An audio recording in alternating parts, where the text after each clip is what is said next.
Hi, welcome back to day 20 of Pandemic Hope. I'm Jennifer Hamilton with Our Savior's Lutheran Church in Cloquet, Minnesota. So glad that you're here today. Today we have for our reading 1 Kings chapter 17 verses 7 through 16. And so it says, "Some time later the brook dried up because there had been no rain in the land. Then the word of the Lord came to him. Go at once to Zarephath in the region of Sidon and stay there. I have directed a widow there to supply you with food." So he went to Zarephath.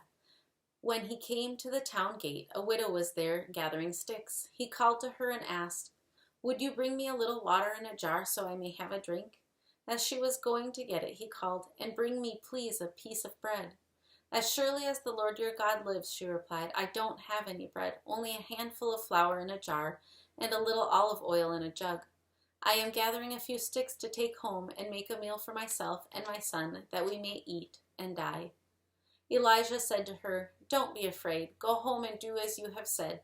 But first make a small loaf of bread for me from what you have and bring it to me. And then make something for yourself and your son. For this is what the Lord, the God of Israel, says. The jar of flour will not be used up, and the jug of oil will not run dry, until the day the Lord sends rain on the land." She went away and did as Elijah had told her.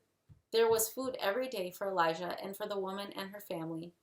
For the jar of flour was not used up, and the jug of oil did not run dry, in keeping with the word of the Lord spoken by Elijah.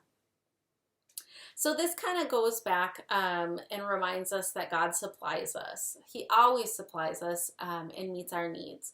And so kind of if you think about what we talked about a few days ago and kind of taking only what you need, this is kind of another lesson kind of like that God supplies us and gives us what we need, but also encourages us to give to others. And so I encourage you to do that today and always in sharing what you have. So the faith practice that I have for you today is a little different. It's one that we haven't really done before. So I encourage you to draw a picture of Elijah and the widow of Zarephath and then make a gratitude list on the back of the page. So it's really important that we're grateful for the things that we do have, whether it's a lot or a little. God always supplies us. And so if we do have a lot, it's important to share that with others who don't.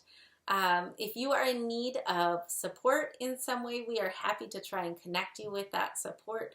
Please feel free to reach out to us by phone or by email. Our information follows. I hope you have a wonderful day and have found joy and encouragement through this.